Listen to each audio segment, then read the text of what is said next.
Peço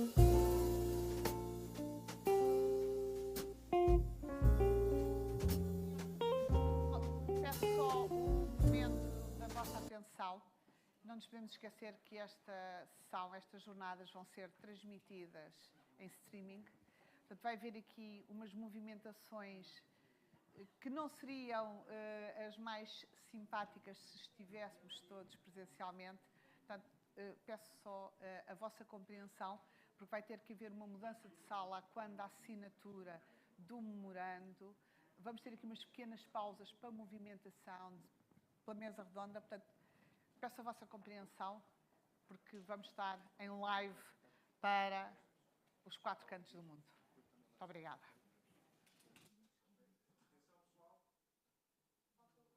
Falta... Não. Exatamente, esqueci-me dessa parte dos telemóveis no silêncio. Onde quiserem.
It changes everything.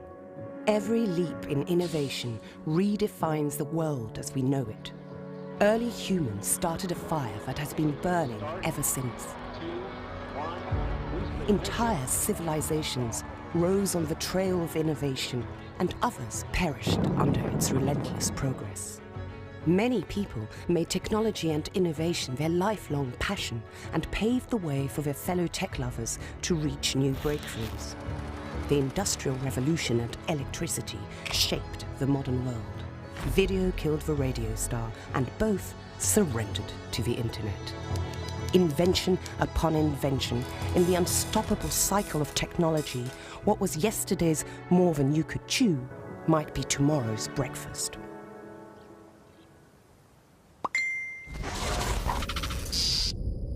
In the digital age, technology is evolving at a remarkable pace. It was just in the 90s that the wireless revolution began, leading to what are now everyday commodities like GPS, wireless internet, and mobile phones. A heartbeat in the grand scheme of things. Information technology is now a significant part of the world economy, compelling the old companies to undergo a digital transformation and the new ones to take off with their heads already in the cloud. Social media brands have become powerful as more and more users share, engage, and create. User-generated content is at the heart of a discussion about reliability, polarization, and ownership of media content. In a world where everyone is permanently communicating, creativity emerges as a source of economic value. Here comes the age of imagination. We can only imagine where the future will lead us. One thing is for sure, whatever is new and surprising one day will eventually be obsolete. Every outcome, however seamless or minor, is part of that journey. Much like the wings of a butterfly, setting off a hurricane on the other side of the world.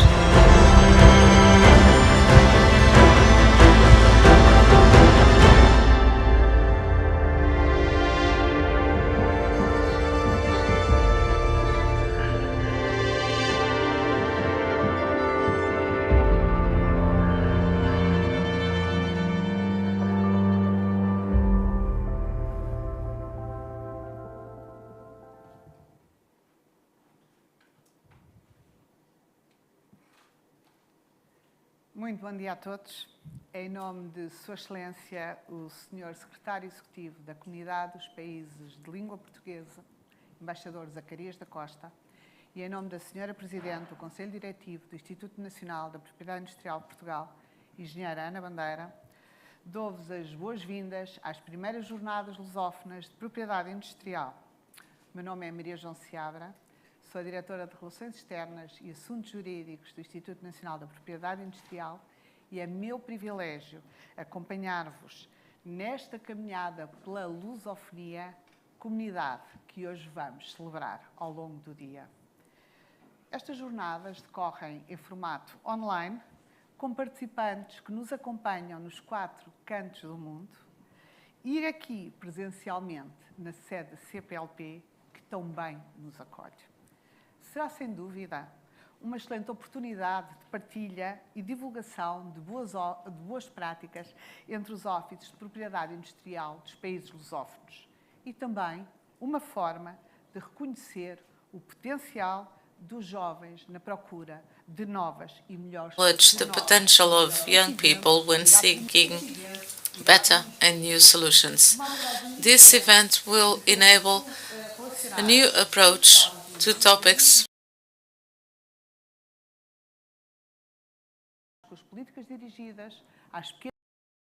related with policies targeting SMEs and the protection of geographical indications as strategic factors to ensure the development of all countries.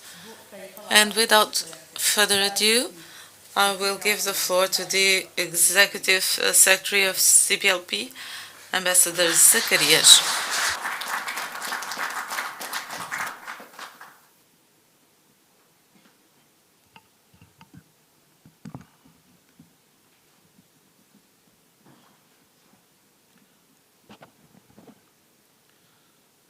Sua Excelência, Sr. Secretário de Estado Adjunto e da Justiça, Dr. Jorge Albino Alves Costa, Deputy Secretary of Justice, Excelentíssimo Sr. Diretor-Geral da OMPI, Director General Excelentíssimo of Sr. Diretor WIPO, Executivo da EUPO, Excelentíssimo Sr. Presidente do IAP,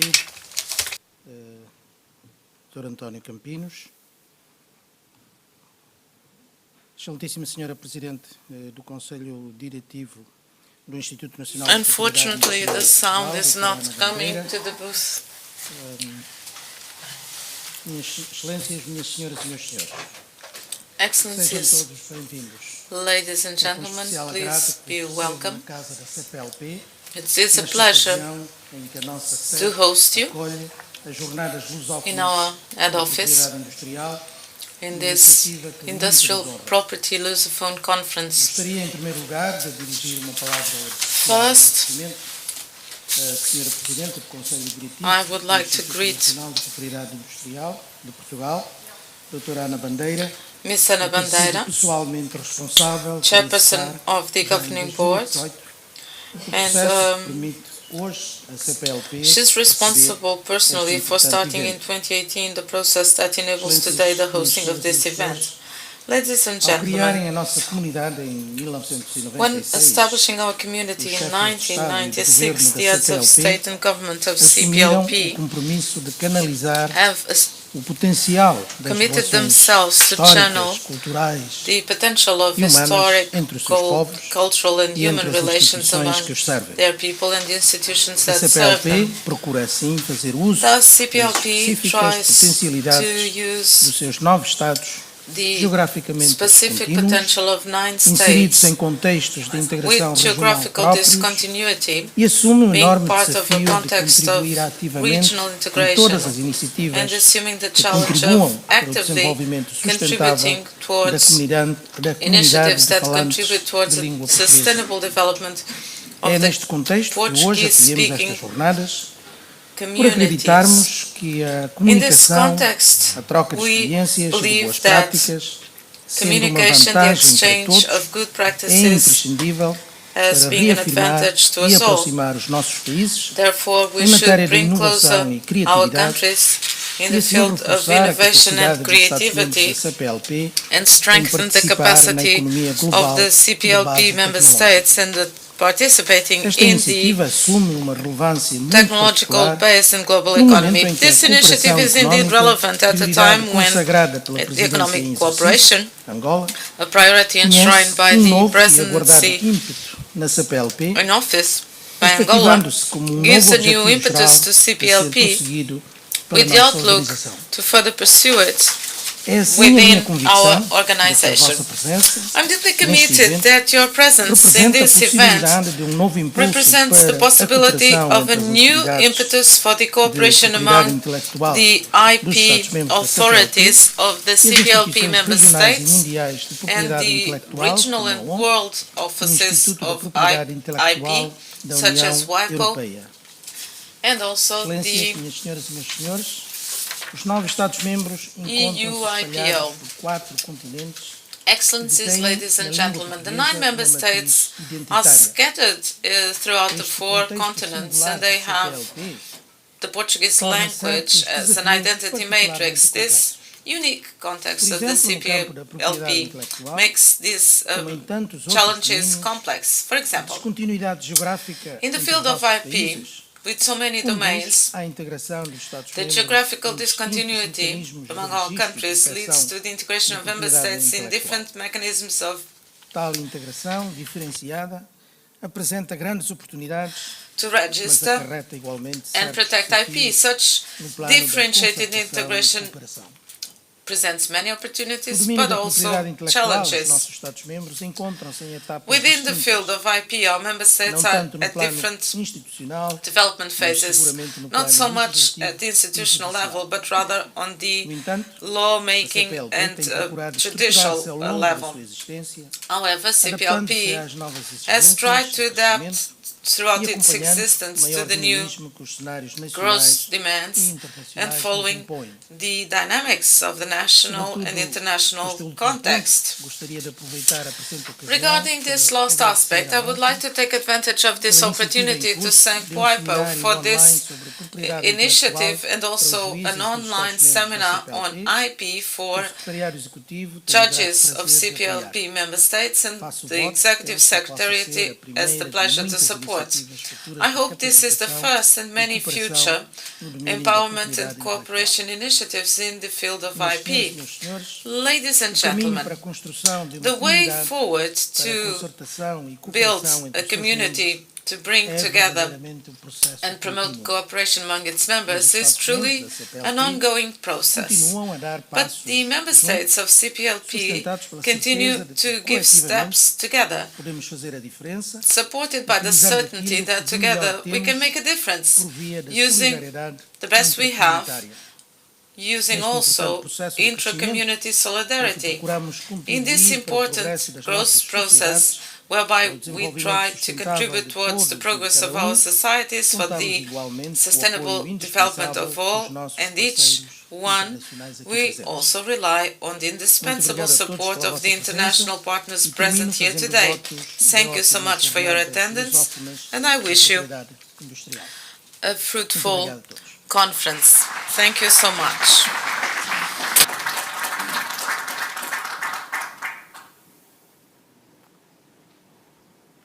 Muito obrigada, Sr. Embaixador Zacarias da Thank Costa. you, Ambassador Zacarias da Costa. Estamos nas primeiras jornadas lusófonas de These propriedade are the industrial. first Permitam Industrial boas-vindas Property Lusophone em Conference. inglês, Allow me to o greet in Diretor-Geral da English the Organização Mundial da Director Propriedade General Intelectual, of WIPO, Dr. Darren Tang. Dr. Good morning, Darren dear Tang. Director General.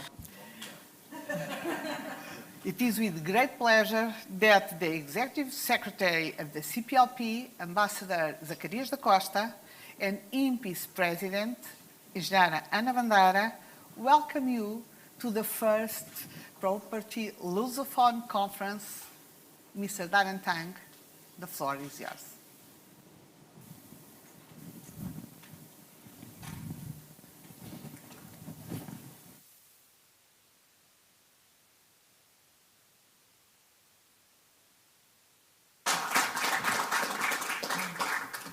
Mr. Zacarias da Costa, Executive Secretary of the Commonwealth of Portuguese Language Countries, my fellow Southeast Asian, Mr. Jorge Costa, Deputy Minister of Justice of Portugal, Mr. Antonio Campinos, President of the European Patent Office, Ms. Ana Bandeira, President of INPI, Dr. Claudio Furtado, Head of Brazilian INPI, many other colleagues, excellencies, heads of IP officers, distinguished delegates, bom dia. It is a great pleasure to be here in Lisbon again and to join many colleagues and old friends at the first Industrial Property Lusophone Conference. The poet Fernando Pessoa once wrote, "A minha pátria é a língua portuguesa." I hope I didn't massacre that. And this line has very personal resonance for me. The Portuguese have been influencing and shaping the Southeast Asian region for 500 years. And for me, as someone who has Portuguese blood through my father's side, whose real surname is Sebastian, and something that I'm sharing publicly now that some of you may know as my friends, means that this is not just regional resonance for me, but personal as well. And so this famous line is something that I think of whenever I think of the CPLP. But the CPLP is, of course, a Lusophone community, but it's more than that as well, because for more than 25 years, you have used your common heritage, language, and others, not as an end in itself, but as a powerful tool for the development of meaningful cooperation across various fields. From tourism to food security, mobility to agriculture, education to e-governance, language is the seed from which a vibrant organization has taken root and blossomed over the last 25 years. Today, you're a growing community of close to 300 million people, characterized by friendship, fraternity, a shared culture, and a deep and long-standing sense of solidarity. And today's conference marks a new, exciting phase in your cooperation. Why? Because for the first time, your work together is extending to IP, innovation, and creativity. And this is significant because more than ever, countries from all regions, including developing and emerging economies, see IP as a key asset as part of their economic strategy, as part of their growth strategy, and new engines of innovation are emerging all over the world. Today, 7 out of 10 IP filings come from outside Europe and the United States, something unimaginable when the CPLP was first founded 25 years ago. Venture capital funding is at record levels in Africa and Latin America, and high-growth companies are spreading throughout the world. A decade ago, only 5 countries were home to a unicorn, a startup worth more than $1 billion. Today, that number is close to 50. But while the fundamentals behind IP and innovation remain strong, at WIPO we believe that there's more that we can do to ensure that they work for everyone everywhere. In a world where innovation is becoming more open, more global, and moving faster, IP can no longer just remain a very technical vertical of interest only to IP specialists. It must become a horizontal catalyst for jobs, investments, business growth, and ultimately economic and social development. And that is why we believe, and I believe all my colleagues here from IP officers from the IP community believe that we have to have a new vision of IP, and indeed a new WIPO. And our ambition now is to build a more inclusive IP ecosystem that connects not just IP specialists and IP experts, but connects and engages with creators, innovators, entrepreneurs, startups, small, medium enterprises, researchers, and communities around the world. And so this new chapter in WIPO's work, I think, aligns very closely with the CPLP's industrial property and IP ambitions. And so I'd like to suggest 3 areas that we can step up our work together. First, IP for recovery and business growth. From developing new materials and tools that bring IP closer to small and medium enterprises, to exploring how we can work with institutions such as SEBRAE, ProEmpresa, Beta, and others that support startups and small businesses on the ground in your countries in the CPLP, to progressing the conversation around intangible asset financing so that businesses can use the strength of their IP and intangible assets to unlock the funds that they need to grow. WIPO is committed to working across all these areas to supporting businesses of all sizes to leverage their IP rights effectively. CPLP members are rich in innovative talent, and saw in the opening video. It is a common heritage of us as humanity to drive, to innovate, to create. From Mozambique's digital transport platform, AppLoad, to Cabo Verde's online payments system, Faxi, to Portugal's AR sports collectible startup, MyLads, and many others, there is a critical mass of innovation and digitally focused businesses that are emerging across this community. Our work must be to connect these businesses and other entrepreneurs to the IP system so that they see it as a core part of their business strategy. At the same time, and as the economy seeks to build back from the pandemic, we also need to raise the IP awareness across the industries, across these creative industries. Prior to 2019, the creative and cultural industries were one of the fastest growing sectors in the global economy. While COVID-19 disrupted this momentum, CPLP countries remain rich in creative and cultural heritage. From Brazilian bossa nova to Mozambican marabenta and beyond, we must continue to support musicians, art writers, artists, and performers. And there is a connection between this and industrial property in the areas of software, for example. And we must help all of them to bring their talents and their ideas to the world and to earn a living from them.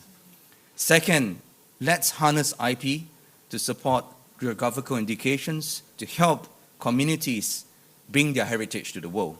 In recent years, WIPO has provided technical assistance to countries like Cabo Verde and Mozambique as the GIs for Vinho de Fogo and Cabrito de Tete were developed.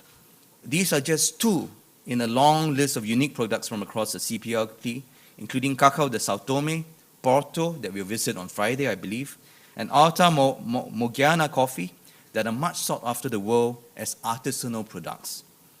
As more governments look to GI registration as a vehicle, not just for protecting traditional heritage, but also to take these products to the world, WIPO is ready to deepen our cooperation across the CPLP in these efforts.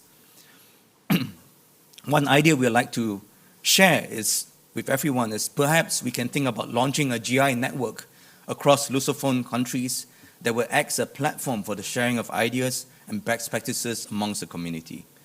Third, supporting our youth who are really the next generation of innovators and creators to thrive.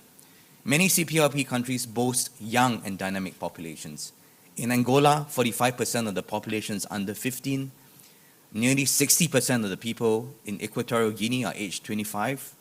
And almost 2/3 of Brazilians are yet to celebrate their 30th birthday. Well, that's not me and you, Claudio, but that's 2/3 of the population in Brazil.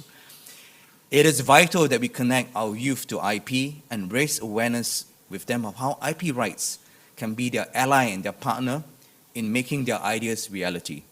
In Cabo Verde, which I visited in March this year, WIPO is helping the government to develop a project aimed at training 200 young entrepreneurs to unlock the value of the IP through bespoke training and mentorship activities.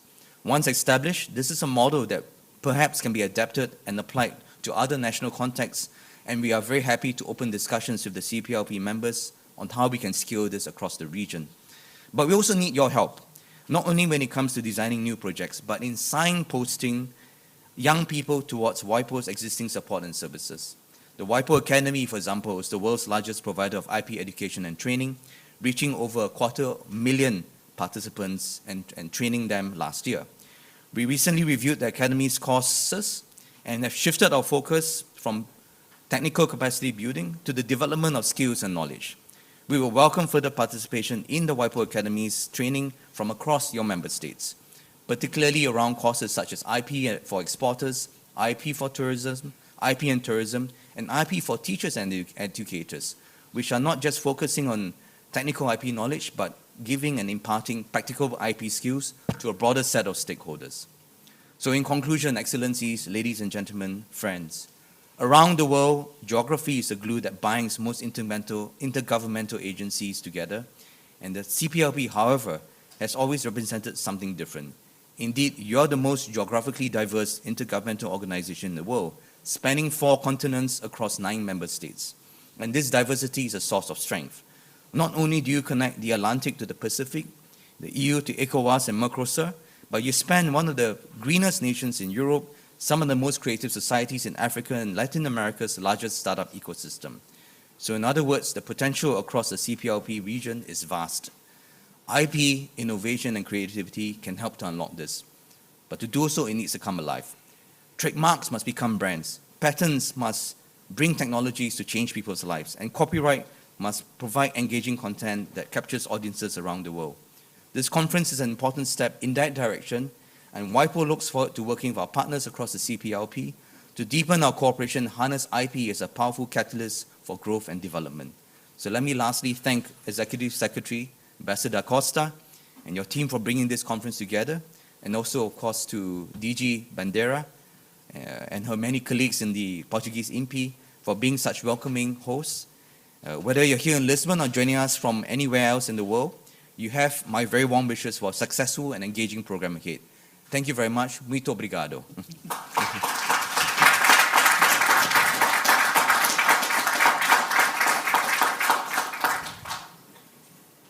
Thank you, Mr. Danantang. E agora, de novo em português. Now again in Portuguese, I would like to give the floor to the Mr. António Campinas, the Director of the European Union Intellectual Property Office.